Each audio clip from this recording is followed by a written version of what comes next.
Hallo und herzlich willkommen bei The Car Crash Review. Es ist IAA-Zeit. Ihr seid hier gelandet beim weltbesten Auto-Review-Kanal der Welt.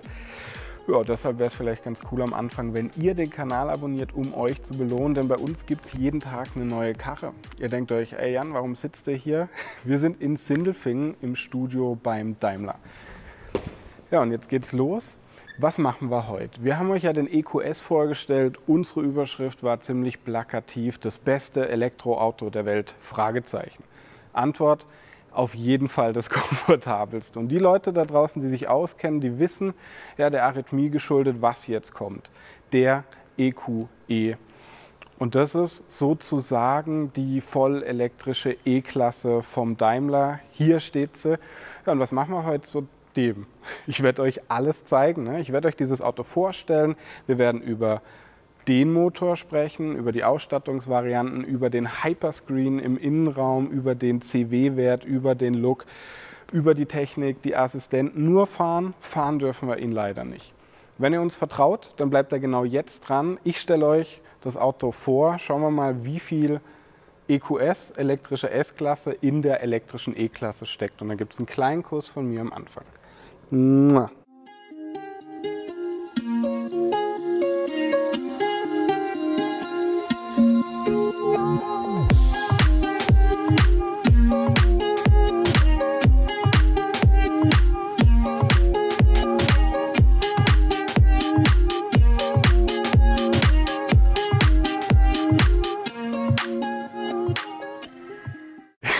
Ja, und am Anfang spreche ich über unseren Kooperationspartner GoLeasy. Was machen die Jungs? Die vergleichen für euch unter den etablierten Leasinganbietern und suchen den garantiert besten Leasingpreis raus. Wird spannend hier, 0,25% Dienstwagensteuer wird es vermutlich nicht geben, dem Preis geschuldet, sondern 0,5%. Ob es eine Kaufpreisprämie gibt, weiß ich nicht, vermute ich nicht. Und dann spricht man über die Historie, erstmal über die Elektrohistorie von Mercedes vielleicht. Und während die anderen noch so überlegen, setzt sich dieses Internet wohl durch, setzt sich die Elektromobilität durch, lacht Mercedes sich tot und sagt, come on, wir bauen bis 2022 einfach 10 Elektroautos, weil es ist überhaupt keine Frage, was die Zukunft bringt. Die nahe Zukunft wird batterieelektrisch sein. Und das ist jetzt das 6. Elektroauto, also vollelektrische Auto schon von Mercedes. 5 gab es bisher. Und während Audi sich so ein bisschen verklausuliert aus meiner Sicht mit den ganzen Motorbezeichnungen, ja, ist es eigentlich sehr logisch bei Mercedes, denn eigentlich bekommt jedes Modell den Vorsatz EQ, das ist jetzt der EQE, also die elektrische E-Klasse. Es gibt den EQS, es gibt den EQB, es gibt den EQA, EQV. Ne? Ziemlich logisch, müsst ihr euch nicht umgewöhnen, nur diese 2 Buchstaben EQ müsst ihr euch merken. Jetzt wird es allerdings ein bisschen komplizierter, denn die Plattform hier. Wir sind einmal drum rumgegangen und ihr denkt euch wahrscheinlich so, ey, sieht so ein bisschen aus wie der EQS. Das ist schon gewollt, ist die gleiche Plattform, die EFA2-Plattform, die ist skalierbar. Hier haben wir 9 cm weniger Radstand, 90 Kilowattstunden fassenden Akku und ja, das Auto wird in Bremen gebaut für den Weltmarkt und wird übrigens in Peking gebaut für China. In China wird es vermutlich sehr interessant sein, sehr gut ankommen, dieses Auto. Ja, Wettbewerber. Tesla Model S, natürlich. Ja, wir haben den elektrischen 4er BMW, der da so ein bisschen reinstößt. Ansonsten gibt es keinen Wettbewerb. Was sehr spannend sein wird in diesem Review jetzt, ist, wie viel EQS, also wie viel bestes Elektroauto der Welt, steckt jetzt hier drin. Wir sind mitten in der IAA-Zeit, jetzt. Und das ist eigentlich die perfekte Zeit, euch den vorzustellen. Wenn wir den jetzt vorne anschauen, dann sehen wir, es ist Edition 1 und wir sehen, es ist die AMG-Line. Wir haben kein Night-Paket hier vorne drauf. Normalerweise war es ja so, Audi war sehr stolz aufs Licht, ne? Aber mit diesem Digital Light verblassen die Ingolstädter so ein bisschen, weil wir haben hier 2,6 Millionen Mikrospiegel hier drin. Das Auto, wenn man es anmacht, soll so eine Art regenartige Struktur nicht im Licht dann machen als Begrüßung, sondern da, wo das Licht quasi drauf projiziert wird, was unglaublich spannend ist. Und was wir gelernt haben bei diesem Auto, beim EQS, ist, dass der seifenförmig ist. Viele haben gesagt, das ist ein unglaublich hässliches Auto, der EQS. Wenn man den allerdings erklärt bekommt mit diesem One-Bow-Design zum Beispiel und weiß, dass das in seiner Klasse einfach mal der beste CW-Wert ist, dann weiß man, dass der ein bisschen schlechter sein wird, weil er kürzer ist, aber immer noch scheiß gut. Ja? Und dann haben wir noch ein Seamless Design hier. Die Fahrgastzelle ist relativ weit nach vorne. Mercedes gibt sich sehr viel Mühe, weil CW-Wert heißt bei so einem Auto mehr Reichweite, ist eigentlich fast nirgends so wichtig wie bei Elektroautos. Und jetzt haben wir hier vorne einen geschlossenen Kühlergrill. Ihr seht hier übrigens ja, ganz viele kleine Mercedes-Sterne drin. Viele finden das vielleicht ein bisschen prollig. Ich finde es ganz cool, aber ihr bekommt es auch in der Basis ohne die Sterne. Heißt, wenn ihr nur einen Stern wollt, geht das auch. Das hier kostet dann Aufpreis. Digital Light ist unglaublich gut. Als wir die S-Klasse vorgestellt haben, musste ich einfach sagen, ich habe noch nie ein besseres Licht im Auto gehabt. Ja, warum? Das kann den Gegenverkehr ausblenden, Schilder anblenden, schon ganz cool. Und wenn ihr jetzt hier unten mal guckt, der ganze Stoßfängerbereich hier, ja, das ist dann halt die AMG-Line, viel Chrom, da passiert was, da ist ein bisschen Disco. Und was interessant ist, ihr bekommt die Haube vorne nicht auf. Da sagt ihr so, wenn ich Wischwasser nachfüllen will, muss ich dann in die Werkstatt? Nein, müsst ihr nicht, denn der Daimler hat sich was einfallen lassen. Wir haben hier diese kleine Klappe und da könnt ihr dann euer Wischwasser einfüllen. Jetzt hoffe ich, dass ich sie aufbekomme. Da könnt ihr das Wischwasser theoretisch einfüllen. Und jetzt gehen wir vielleicht einmal das Auto ganz im Profil anschauen. Und ihr seht schon, das ist eben dieses seifenähnliche Design, was die Optik angeht. Ich finde es immer schöner, je öfter ich sehe. Und am Anfang musste ich mich auch ein bisschen dran gewöhnen, ehrlich gesagt. Aber ich bin ja nicht nur der Typ, der euch hier die Optik erklärt, sondern auch die Technik. Und naja, beim Antrieb ist es so, dass wir hinten Antrieb haben bei diesem Auto oder einen Allradantrieb. Warum ist das eigentlich so geil bei einem Elektroauto? Naja, bei einem Verbrenner haben wir normalerweise eine Lamellenkupplung. Heißt, der Antrieb ist hinten oder vorne mit einem Hang-on-Allradsystem, bekommen wir dann die Kraft verteilt. Bei einem Elektroauto funktioniert das alles viel schneller, ne? Weil ihr könnt 1000 Mal pro Sekunde irgendwie den Grip messen und dann ist es eben so vorne oder hinten Antrieb, je nachdem, wo man dann ja quasi den Grip braucht. Mit der heckgetriebenen Version, mit dem Akku, der ja bei diesem Skateboard, bei dieser Skateboard-Plattform hier unten liegt, habt ihr dann natürlich die Reichweitenversion. Es wird nur einen 90 kWh, also Kilowattstunden fassenden Akku geben. Allerdings reicht es auch. Aber dann beschäftigt man sich natürlich mit den optischen Details. 19 bis 21 Zoll Felgen. Es wird richtig viele Felgendesigns geben. Ich stehe auf diese schwarze AMG-Felge hier, die finde ich mega. Wenn ihr mal nach da drüben schaut, dann seht ihr da eine bisschen zivilere Felge, wie ich finde. EQE One Edition steht hier drauf. Spiegelkappen sind relativ groß. Da hat man sich zum Glück nicht wie bei Audi für so digitale Spiegel entschieden. Das finde ich nämlich nicht so geil. Hier oben hat man dann ein schönes Panorama-Glasdach und hier sind versenkbare Griffe drin. Die sind optional, genauso wie vorne die elektrische Tür. So fahren dann die Türgriffe auf.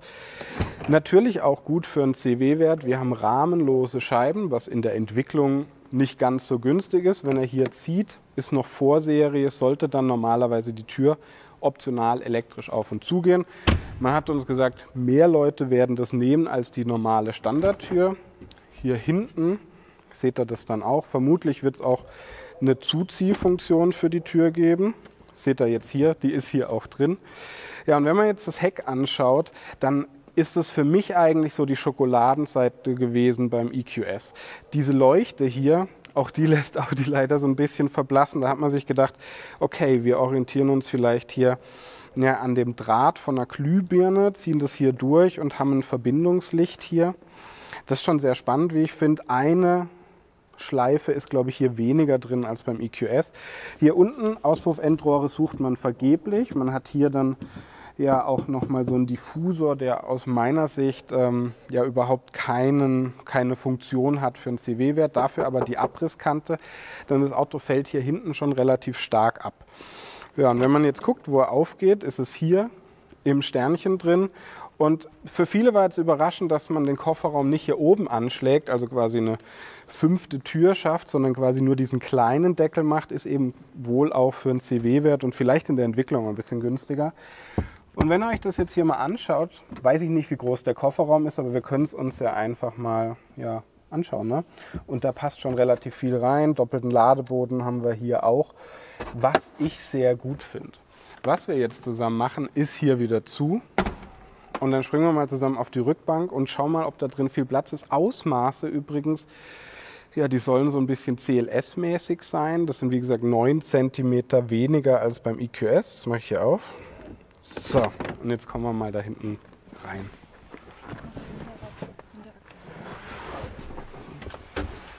Ja, und was ich euch natürlich vergessen habe zu sagen, ist die Hinterachslenkung. Sehr, sehr spannend.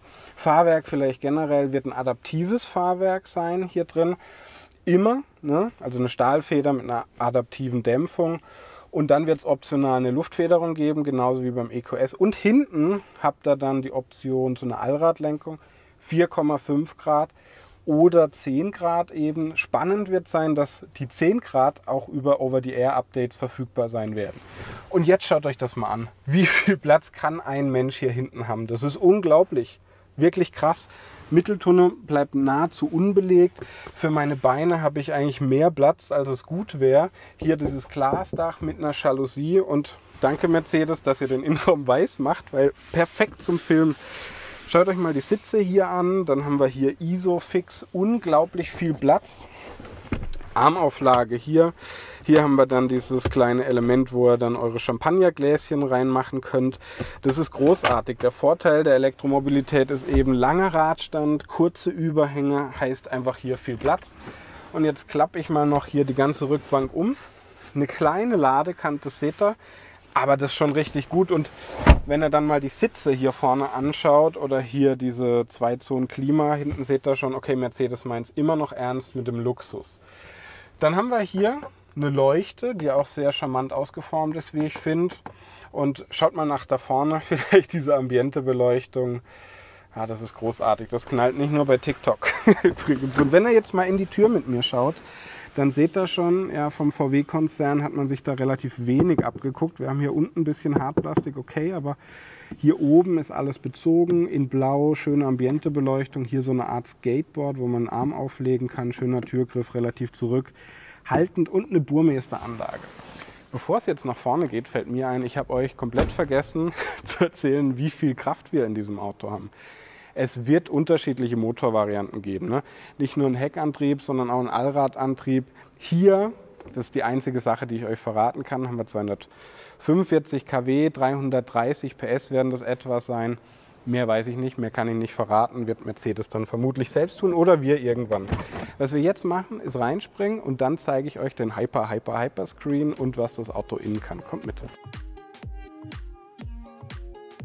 Ja, kommen wir zum Innenraum der Baby S-Klasse und wer den EQS innen schon unglaublich beeindruckend fand, auf TikTok, Instagram oder YouTube gesehen hat und sich davon Poster übers Bett geklebt hat, der findet das hier genauso krass, weil das ist das gleiche System, 17,7 Zoll, 12,3 Zoll, 12,3 Zoll. Ich habe einen ganzen Abend mit dem Typen verbracht, der diesen Bildschirm gebaut hat und der stolz wie Bolle ist, sein Karriere-Highlight, völlig zurecht, leicht gebogen, wir kommen dazu gleich.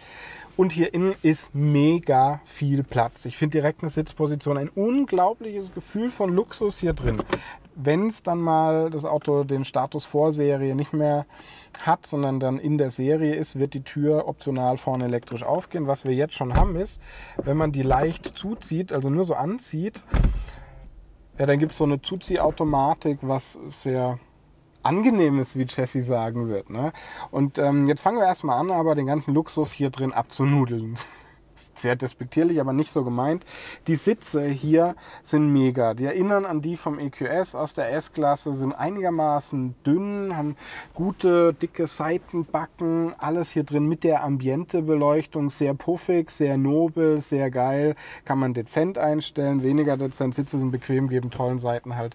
Hier oben haben wir so ein Panoramadach, was ihr aufmachen könnt. Ne? Schaut euch vielleicht besser von außen an. Eine Jalousie gibt es übrigens auch. Vorne wie hinten. Ich mache es allerdings jetzt wieder auf. Von außen sieht man das immer ein bisschen schöner, wie es auffährt. Ja, das ist schon ziemlich nobel, wie ich finde. Wir haben eine sehr breite Mittelkonsole, was mich so ein bisschen überrascht hat. Hier unten findet Jessys Handtasche super Platz. Das mag sie immer, wenn die Handtasche einen eigenen Sitz hat. Das ist ja lieber, wie wenn ich einen Platz habe. Ja.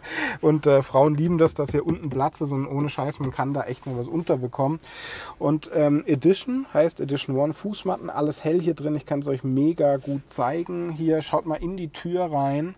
Das Design geht ums Eck. Wir haben eine Burmester-Anlage, die Verstellung der Sitze quasi in der Tür drin. Vorne auch wieder dieses Skateboard für die Armauflage.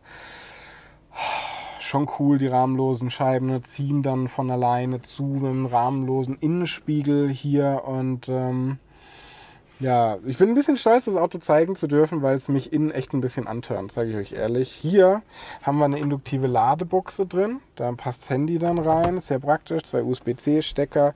Ja, hier hat man dann schön dieses Teil, was man noch rausnehmen kann, wo man dann eben halt ja auch einen Cupholder hat gleichzeitig oder es ganz rausnehmen kann, sehr praktisch. Oder, wenn ihr mal da bleibt, wenn man das hier zufährt, habt ihr hier eine wunderschöne Oberfläche, so Holz mit einer blauen Melierung drin, richtig gut. Und dann habt ihr hier nochmal ein Fach, nochmal 2 USB-C-Stecker, richtig viel Platz, sehr gut gepolstert, Start-Stopp-Knopf hier. Fahrmodi, EQ-Modi, Rückfahrkamera da kommen wir dann später dazu. Ansonsten sehr aufgeräumt. Jetzt würde ich sagen, kommt Jessie mal rein, macht im Zweifel die Tür zu und ich erkläre euch ein bisschen was zum Bildschirm. Der ist gebogen leicht, ne? Eine sehr dünne Oberfläche, deshalb ist hier dieses Cockpit nicht 3D-fähig. Jessie hat ein Display auf ihrer Seite, wo das Konzept vom EQS drin ist. Eben hier ein sehr großes und hier Hyperscreen heißt im Grunde ein nahtloser Riesendisplay, der 1,41 Meter von A bis A-Säule breit ist. Völlig krass, wenn man das zum ersten Mal sieht, denkt man, okay, das ist die Zukunft, Tesla hat verloren, so ein bisschen mäßig. Ne? Und auch diese Ambientebeleuchtung hier großartig. Aber jetzt machen wir es mal Schritt für Schritt. Lenkrad hier ist relativ groß, liegt mega gut in der Hand hier. Die Schaltwippen drehen schön mit und ja, dann habt ihr hier vorne das digitale Cockpit. Das bedient er hier. Aber bevor wir dazu kommen, wenn er dann hier so hoch toggelt, so funktioniert das, schaut ihr euch mal erstmal bei mir unten quasi an, was man hier machen kann. Und dann schauen wir uns es oben an. Könnt auch Setup-Display ausmachen. So, jetzt gucken wir uns oben an. Da müsst ihr ein bisschen näher vorne hin, dass ihr das seht. Genau. Und da habt ihr dann unterschiedliche Anzeigen. Eco, Standard, Sportlich, Minimal.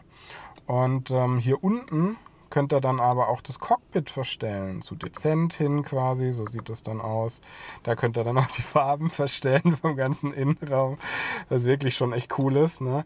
Jessie mag es ja, wenn das mehrere Farben hat, dann ist es allerdings schon sehr puffig. Also schauen wir uns mal noch vielleicht sportlich an. So sieht sportlich aus. Dann schauen wir es uns klassisch an. So sieht es klassisch aus. Und dann schauen wir uns noch die Navigation groß an. So, machen wir es jetzt hier, die Navigation groß. Ne, müssen wir wahrscheinlich die Navi einstellen. Was schön ist, die Assistenten kann man sich dann hier auch noch anzeigen lassen. Was auch wirklich ganz cool ist, wie ich finde. Und Service kann man sich auch anzeigen. Assistenten sind hier, Abstandsregel, Tempomat, Spurhalteassistent macht man hier rein. Und Sprachsteuerung kann man mit Hey Mercedes da steuern. Und wenn man dann natürlich hier drauf drückt, könnte man noch diese Seite hier steuern. Ja, 3 Speichenlenkrad, typisch Mercedes, mega gut. Jetzt denkt ihr so, ey, jetzt ist hier drin rot, das ist mir zu puffig, Jan. Kein Problem. Komfort, Ambiente-Licht, damit fangen wir an, weil es ist eines meiner Lieblingsgadgets hier drin. Schaut mal, blau, irgendwie Car Crash, irgendwie grün. Dann könnt ihr die Helligkeit noch verstellen, könnt es aber auch mehrfarbig irgendwie animieren hier drin, was unglaublich ist. Mehrfarbig habt ihr dann hier. Das mag Jessie. Das sieht sehr nach Barbie aus, wie ich finde. Ne? Oder eben so. Also das ist unglaublich. Massagesitze hier. Schaut mal, wie viele Massagefunktionen. Den Sitz könnt ihr da noch in Seitenwangen-Lordose verstellen. Wahrscheinlich wird auch die Seitenwange, wenn man eine Kurve fährt, sich ein bisschen aufblasen. Und hier Energizing Komfort mit Wärme, Vitalität, Freude, Behaglichkeit kann man dann hier so durchspielen. Schaut euch das mal an. Jetzt gleichzeitig kommt noch eine Massagefunktion. Das ist schon irgendwie fast unglaublich. Schaut mal, wie groß die Navi-Karte hier drauf ist, wenn ihr das vorne seht. Die ist auch sehr intelligent. Also ihr könnt da dann quasi sagen, wir fahren dahin, dann berechnet euch das Auto, wo ihr laden könnt und je nachdem, wie schnell ihr dann fahrt, berechnet der um. Kann ich leider noch nicht sagen, aber so hat man das beim Mercedes erzählt.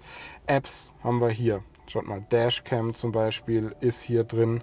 Ich mache jetzt hier mal ein bisschen leiser, weil der Energizing-Komfort uns natürlich sonst stört. Dashcam haben wir hier drin. Das Wetter können wir uns anzeigen lassen zum Beispiel. Ein Store haben wir, Komfort haben wir hier. Ne? Das ist wirklich ganz cool. Schaut euch das mal an mit diesem Gold, was da durchfährt. Einstellungen haben wir hier. Display-Anzeige mit Hey Mercedes, die Sprachbedienung, Bedienelemente, Handschrifterkennung. Fürs Licht können wir da alles einstellen, beim System, bei Info. Also für den es interessiert, müsst ihr einfach ein bisschen langsamer das Video jetzt abspielen. Und seht hier alles. Telefon 1, Telefon 2, über Apple CarPlay, Android Auto, Over the Air verbindbar. Radio haben wir, Medien haben wir, die wir verbinden können, hier noch mit Bluetooth. Und dann haben wir hier noch die Info-Anzeige. Das ist sehr interessant, eine Energieflussanzeige. Ne? 35% Füllzustand vom Akku haben wir hier. HEPA-Filter ist hier übrigens drin. Das ist so ein Filter, der macht die Luft irgendwie sehr rein, sammelt da irgendwie Viren raus. Wenn man pupst, zeigt das einem das irgendwie an. Das ist schon interessant, ne? Und wenn man jetzt hier so rüber geht, haben wir dann noch die EQ-Anzeige. Und die ist natürlich sehr spannend. Ladeoption, Standard, Eco-Laden, ne? Das seht ihr, was ihr alles machen könnt zu Hause. Die Reichweite seht ihr hier, den Verbrauch. Also ihr könnt mit dem Auto das Laden auch planen, könnt es hier dann einstellen, wie viel ihr wollt. Das ist natürlich was, da kann man eine Woche mit verbringen. Will ich nicht machen. Smartphone-Verbindung ist dann hier. Ein Highlight für mich bestimmt noch die Fahrmodi, die euch interessieren. Die seht ihr dann hier. Da haben wir normal, hier Eco, Komfort. Vermutlich, also es gibt eine Luftfederung auch hier drin, Sport. Und bei Info seht ihr dann immer, was ihr verstellen könnt. Das ist dann ganz interessant, ne? Da seht ihr dann Antrieb, Fahrwerk, Lenkung, ESP, Sound. Beim Sound gibt es dann sportlich und Komfort, also auch verschiedene Welten, genauso wie beim Licht. Schaut mal, da seht ihr dann auch die Dämpfer, System, Info. Und ihr seht ja schon, wie schön das Auto da durchfährt, wenn ihr das mal so schaut mit dem Licht hier und das Licht dann da vorne. Das ist ja schon ziemlich geil, ne?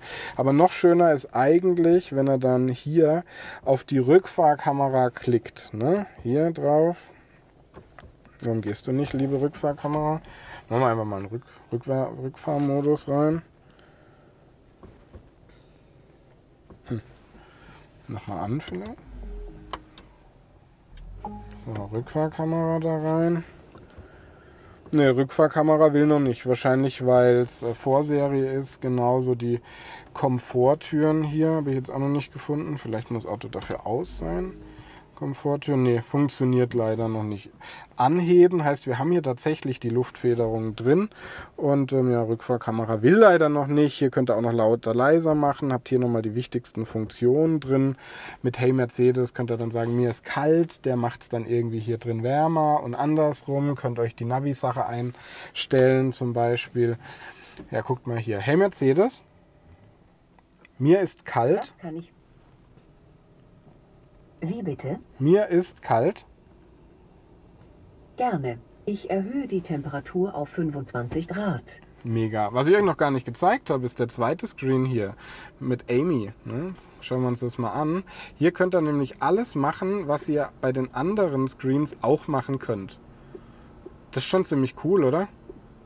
Ja? Also wenn eure Beifahrerin oder euer Beifahrer euch nervt, sagt er einfach, ich spiele da vorne rum, geh mir nicht auf die Nerven, ich fahre jetzt. Was wir jetzt machen, ist rausspringen und kommen wir zum Fazit. Und ich sage euch was, die Einleitung, die ich gedroppt habe, war ja relativ ambitioniert. Erstmal schon beim EQS, das beste Elektroauto der Welt für einen Review-Kanal, ist das eine Aussage, weil im Zweifel macht man sich nicht nur Freunde. Und hier ist jetzt halt der Baby EQS, wobei, wenn man die Größe dieses Autos sieht und was es alles kann, das irgendwie ja, mit der Präposition Baby in Verbindung zu bringen, ist eigentlich frech. Aber es ist so. Ne? Für viele vielleicht sogar der praktischere EQS, weil er halt ein bisschen kleiner ist, ein bisschen bezahlbarer. Ihr habt den jetzt von vorne gesehen, Basis, Electric Art, AMG-Line, Night-Paket wird es geben und innen ist es dann ja relativ flexibel durcheinanderwürfelbar mit anderen Ausstattungslinien, Heckantrieb oder Allradantrieb. Der Akku wird immer 90 Kilowattstunden groß sein. Zum Laden haben wir eigentlich noch gar nichts besprochen, fällt mir gerade ein. In 15 Minuten etwa 300 Kilometer, mit 11 kW wird er etwa in 10 Stunden voll sein und mit 22 kW in 5 Stunden. Sehr praktisch, Mercedes ist Benchmark, was Akkutechnik und was Ladetechnik angeht, mit nicht ganz 200 kW wie beim EQS, sondern 175 kW ladbar hier. Sehr wichtig übrigens hier die Ladebuchse, dass ihr die auch mal gesehen habt. Ja, aber jetzt geht es natürlich darum, ab wann kann ich dieses Auto haben? Ja, wohl Mitte 22, vorgestellt jetzt ja eben zur IAA. Wir sind ein bisschen früher dran vielleicht hier. Und dann geht es natürlich auch darum, was lässt sich Mercedes einfallen mit dem Laden. ChargeMe sind 53.000 Ladepunkte in Deutschland. Ja, und es werden über 200.000 wohl in Europa sein. Und dann spricht man natürlich noch über den Preis vom Auto. Und ich habe Mercedes gefragt, was kostet die? Sagen wir nicht. Ihr seid so früh dran. Das verraten wir einfach noch nicht. Ich spekuliere mal um die 75.000 Euro. Sehr viel Förderung, bis auf die Hälfte der Dienstwagensteuer dürft ihr leider nicht erwarten. Aber wäre ja auch irgendwie ein bisschen viel verlangt, wenn man Leute, die so viel Geld für ein Auto ausgeben, auch noch zu sehr befördert. Das ist meine sehr linke Ansicht von der Sache. Ja. Wer die nicht hat und teilt, ist unser Kooperationspartner GoLeasy. Was machen die? Die vergleichen für euch unter den etablierten Leasinganbietern und suchen den garantiert besten Leasingpreis für euren Traumwagen. Wenn es der EQE ist, habt ihr Geschmack. Noch mehr Geschmack habt ihr natürlich, wenn ihr genau diesen Kanal abonniert. Ja, jetzt schmiere ich euch sehr viel Honig um den Mund. Eigentlich geht es eher darum, dass ihr bei uns jeden Tag eine neue Karre vorgestellt bekommt. In Zukunft immer mehr elektrisch und ja. Halt die Zukunft. Ne? Abonniert den Kanal, macht das, ist eine gute Sache. Ich bin der Jan, bedanke mich bei euch fürs Zusehen und bis bald in einem anderen Zirkus. Tschüss.